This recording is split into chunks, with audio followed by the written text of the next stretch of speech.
Second vigil, how the student Anselmus was taken for a drunk and a madman, the crossing of the Elbe, Kapellmeister Gron's bravura, Conradi's medicinal cordial, and the bronze apple woman. "The gentleman is mad," said a respectable citizen's wife, who had paused as she was returning from a walk with her family, and now, with her arms crossed, was observing the mad antics of Anselmus. He had clasped the trunk of the elder tree and was continuously calling up to the branches and leaves. "Oh, gleam and glow one more time, you dear golden snakes. Let me once more hear your little bell voices. Oh, you lovely blue eyes, look once more upon me. Once more I must die in agony and longing." And along with this, the most pitiful sighing and sobbing escaped from the deepest recesses of Anselmus's soul, while, eager and impatient, he shook the elder tree back and forth. But the tree, rather than replying, merely rustled its leaves somberly and inscrutably, and seemed as if it were mocking Anselmus and his sorrows. "The gentleman is mad," the citizen's wife repeated. And Anselmus felt as if he had been shaken from a deep dream, or as if someone had poured icy water on him to rouse him suddenly from sleep. Only then did he clearly perceive where he was, and only then did he remember what a strange apparition had assaulted his senses, so that he had been forced to begin talking loudly to himself. He gazed at the woman in amazement, at last snatching up his hat, which had fallen off him to the ground. He was about to dash off. Meanwhile, the citizen himself had approached. After placing on the grass the child he had been carrying in his arms, he rested on his staff, listening and staring at the student in astonishment. Now he picked up the pipe and the tobacco which Anselmus had dropped, and extending them to the student, he said, "My worthy sir, do not behave so abominably or take to alarming people in the dark, when in fact there is really nothing the matter with you except that you have had a drop too much. Go home and sleep it off like a good lad." Anselmus was deeply ashamed, and only a very pitiful "ah" escaped from him. There, the citizen continued. "Don't take it so to heart. Such a thing can happen to the best of us on good old Ascension Day. It is easy for a man to forget himself and his happiness and to guzzle one drink too many. It can happen even to a clergyman. I take it, my worthy sir, that you are a candidatus? But with your permission, sir, I will fill my pipe with your tobacco. I used all of mine a short while ago."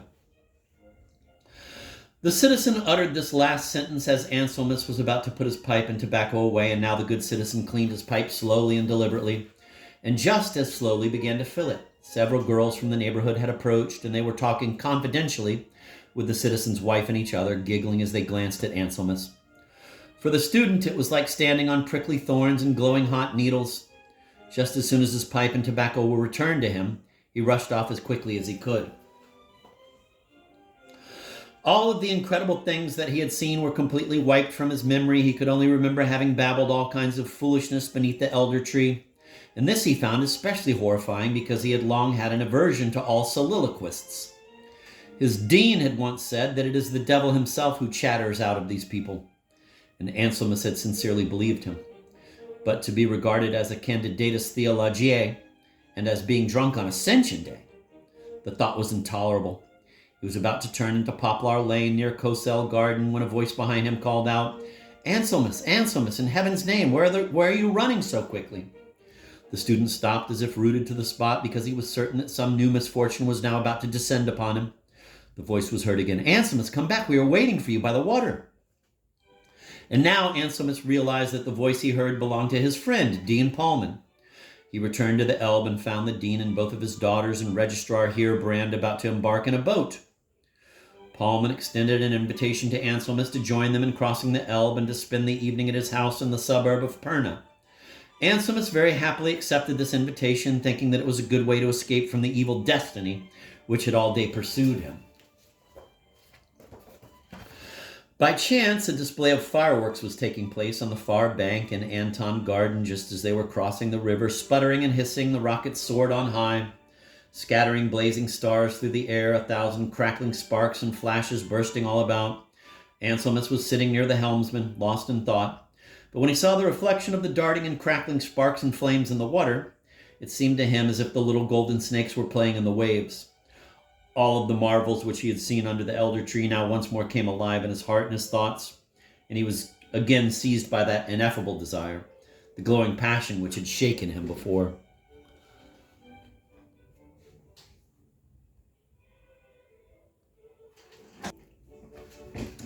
Ah, my little golden snakes, is it you again? Just sing, sing. Let those lovely, dear, dark blue eyes once more come to me through your song. Ah, are you then beneath the waves? Thus cried Anselmus, while at the same instant moving violently as if he were about to plunge into the river from the boat. Is the gentleman mad? The helmsman shouted and grabbed him by his coat-tails. The girls, who were close to him, screamed in fear and escaped to the other side of the boat. The registrar said something in Dean Palman's ear, to which the latter lengthily responded, but of which Anselmus could only understand the words, "Attacks like this, haven't you noticed them?" Immediately following this, the dean rose and then sat down beside Anselmus with a certain earnestness, seriousness, and official air, taking his hand and saying to him, "How are you feeling, Anselmus?" The student was almost fainting, because deep within himself there had risen an insane conflict which he desired in vain to reconcile. He clearly saw now that what he had assumed to be the gleam of golden snakes was really nothing more than the reflection of the fireworks being fired in Anton Garden. But a feeling he had never before known, one he could not identify as either rapturous or painful, convulsed his heart, and when the helm sliced through the water so that the waves, curling as if in anger, splattered and foamed, Anselmus heard a soft whispering in their sound, "Anselmus, Anselmus, do you not see how we glide ahead of you? Little sister is looking at you again. Believe, believe, believe in us." And he thought that he could see 3 streaks of glowing green in the reflected light. But when he gazed somberly into the water to see whether the lovely eyes would not once more look up at him, he saw only too well that the gleam was merely a reflection emanating from the windows of neighboring houses. He sat there silent, engaged in a struggle with himself, and now Dean Palman repeated more sharply, "How are you feeling, Anselmus?" Utterly despondent, the student answered, "Ah, my dear sir, if only you knew what I, while completely awake and with my eyes wide open, have just dreamed under an elder tree close to the garden of Link Baths. You would not blame me for being a little absent-minded." "Well, well, now, dear Anselmus," the dean interrupted, "I have always believed you to be a steady young man, but to dream while your eyes are wide open and then to suddenly want to leap into the water, this, if you will allow me to say so, is only possible for lunatics or fools."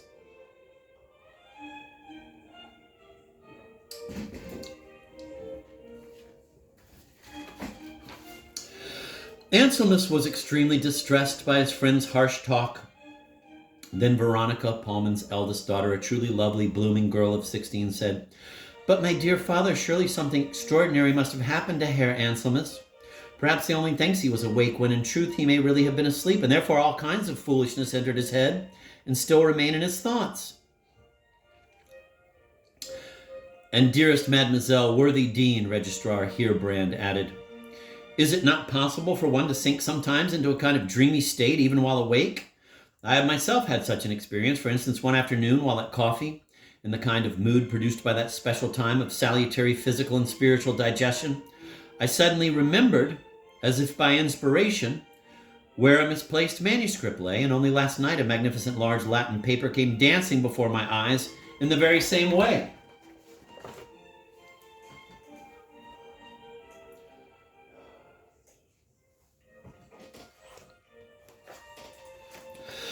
"Ah, most revered registrar," the dean responded, "you have always been inclined to the poetica, and one thus lapses into fantasies and romantic flights. But Anselmus felt better that anyone should side with him in this very perplexing situation, while he was in peril of being considered either drunk or crazy. Despite its already being quite dark, for the first time he noticed that Veronica truly had very lovely dark blue eyes, and he noticed this without recalling the marvelous eyes which he had seen in the elder tree. On the whole, the adventure which had taken place under the elder tree had again completely disappeared from his thoughts. He felt at ease and happy. Indeed, he became so high-spirited that he offered a helping hand to Veronica, his lovely advocate, as she was stepping from the boat. And when she put her arm in his, he readily escorted her home with such skill and good fortune that he only slipped once, this being the only wet spot in the entire road, Veronica's white gown merely being slightly spattered by the accident. Dean Palman observed this happy change in Anselmus's fondness for him, returned immediately, and he begged to be forgiven for the harsh words which had earlier escaped him. "Yes," he admitted, "there are many examples we possess which indicate that certain fantasies may appear to a man and then prey upon and truly plague him. But this is a physical disease, and leeches are beneficial for it, if they are applied to one's bottom, as proved by a certain learned physician who is now deceased." This is a footnote, a reference to a treatise by Friedrich Nicolai, died 1811. the arch-rationalist of Germany, in which he described in detail how he cured an attack of seeing things, in which he did not believe, by applying leeches to his bottom. Goethe simply poked fun at Nikolai in Faust I in the Walpurgis Night scene. End of footnote. Anselmus did not know whether he had been drunk or crazy or sick. In any event, the leeches seemed absolutely superfluous because these alleged fantasies had completely disappeared. The more Anselmus found himself successful in bestowing a variety of delicate attentions on the pretty Veronica, the happier he became. As usual, there was music after the modest meal. Anselmus had to sit at the piano, and Veronica, her voice pure and clear, sang. "Dear Mademoiselle," Registrar Heerbrand said, "you have a voice like a crystal bell." "Indeed not," Anselmus exclaimed, for a reason unknown to himself, and they all looked at him in astonishment and perplexity. "Crystal bells and elder trees make a wondrous sound. Wondrous," Anselmus continued, half murmuring to himself. Veronica laid her hand on his shoulder and asked, "What is it you are saying now, Anselmus?" The student immediately became wide awake again and started to play. Dean Paulman looked at him morosely, but Registrar Heerbrand placed a sheet of music on the stand and enchantingly sang one of the bravura airs by Kapellmeister Graun. This is another footnote. Karl Heinrich Graun, 1701 to 59, an orchestra conductor in Berlin and a composer of popular operas. End of quote. End of footnote. Anselmus played the accompaniment as he did for many other songs that followed, and a fugue duet played by him and Veronica, which had been composed by Dean Paulman himself, once more restored everyone to very good spirits. It had grown rather late. Registrar Heerbrand was reaching for his hat and cane when the dean secretively drew near him and said, "Do you not wish, honored registrar, to mention to Anselmus himself, that about which we spoke before?" "With enormous pleasure," Registrar Heerbrand replied, and after they had sat down in a circle, he began as follows without further ado. "There is in this locality an old, strange, noteworthy man. They say that he engages in all manner of occult sciences, but since no such sciences exist, I take him for an antiquarian, and also for an experimental chemist. I mean none other than our privy archivist Lindhorst. As you know, he lives alone in his old and remote house, and when he is not engaged in working in his office, he is to be found in his library or his laboratory, which, however, he permits no one to enter. He owns, aside from many rare books, a number of manuscripts which are partly in Arabic or Coptic, and some of them are written in exotic letters which belong to no known language. He desires to have the latter meticulously copied, and he needs a man who can draw with the pen and reproduce these markings on parchment and ink with precision and accuracy. This work is done in a separate room in the house under his supervision. In addition to a free dinner during working hours, he pays a tailor every day and promises a considerable reward when the copying is properly completed. The hours are from 12 to 6 daily. Between 3 and 4 there is a rest period, and you have your dinner. Having experimented with 1 or 2 young people without success, Herr Archivarius Lindhorst has finally requested that I find him a master at ink drawing. And then I thought of you, Anselmus, because I know that you not only write neatly, but you are very expert at drawing with a pen. If, in these grim times, and until you are able to establish yourself permanently, you wish to earn a mint taler a day, and in addition, the gift promised for the job successfully completed, you may call exactly at noon tomorrow upon Herr Archivarius, with whose house you are no doubt familiar. But be on your guard against any ink blot. If a blot stains your copy, you will have to start again, and if ink falls on the original, Herr Archivarius, who is a hot-headed man, is likely to fling you out of the window."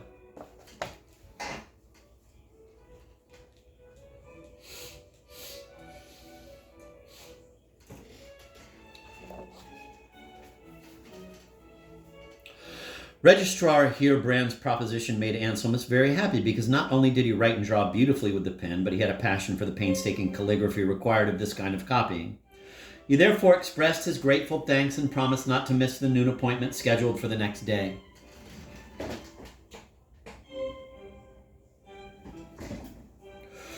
That night Anselmus saw nothing but shining tailor coins and heard their delightful clink. Who could reproach this unfortunate youth who had been deprived of so many aspirations by a capricious fate, and had been forced to deliberate about the expenditure of every penny, and to do without all those pleasures desired by a youthful heart? Early in the morning he had already searched out his pencils, his quills, and his India ink. Never could the archivist invent superior materials, he felt. More important than More important than anything else, he gathered and arranged his drawings and his masterpieces of calligraphy, intending to exhibit them to the archivist as evidence that he was competent to accomplish the work desired by that demanding gentleman. Everything proceeded well. An extraordinary and felicitous star seemed to be watching over him. His cravat was properly arranged at the first attempt. Not a seam burst, not a thread tore in his black silken hose, and his hat did not even fall into the dust after he had brushed it clean. In short, at exactly 11:30, Anselmus was standing in Conradi's shop in Castle Street, dressed in his elegant gray coat and black satin trousers, with a roll of calligraphies and pen drawings in his pocket, drinking 2 glasses of the very best medicinal cordial. For here, he thought, slapping his still empty pocket, here there will soon be the clinking of tailors.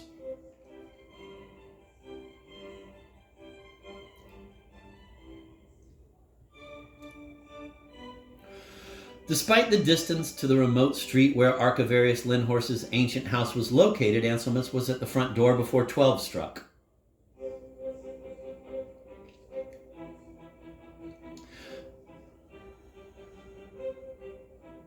There he stood, looking at the beautiful large bronze knocker, but then when he raised his hand to grip the knocker precisely as the last stroke of the clock in the church steeple boomed loudly through the air, the glowing blue eyes rolled horrifyingly and the metal face became contorted into a sneering smile. Oh! It was the apple woman from the black gate. The sharp teeth clattered together in the flabby jaws, and in the clattering there was a rasping which seemed to say, "You fool, fool, fool, wait, why did you run away, fool?" Terror struck Anselmus, tumbled backwards. He tried to grasp the doorpost, but his hand gripped the bell rope and tugged it. And piercingly discordant, the bell rang out more and more loudly while the entire empty house echoed, as if to mock him, "Soon your downfall into the crystal." Horror possessed Anselmus and thrilled through his limbs. The bell rope reached downward and changed into a white, diaphanous, enormous serpent, which encircled and crushed him, its coils squeezing him more and more tightly until his fragile and paralyzed limbs cracked into pieces and his blood gushed from his veins and into the transparent body of the serpent, dyeing it red. Kill me, he tried to scream in his terrible agony, but the scream was only a muffled groan. The serpent lifted its head and placed its long pointed tongue of glistening brass on Anselmus' chest. Then a cutting pain pierced the artery of life and he lost consciousness. When he regained his senses, he was on his own poor bed, and Dean Paulman was standing before him saying, "In heaven's name, what is this madness that possesses you, my dear Anselmus?"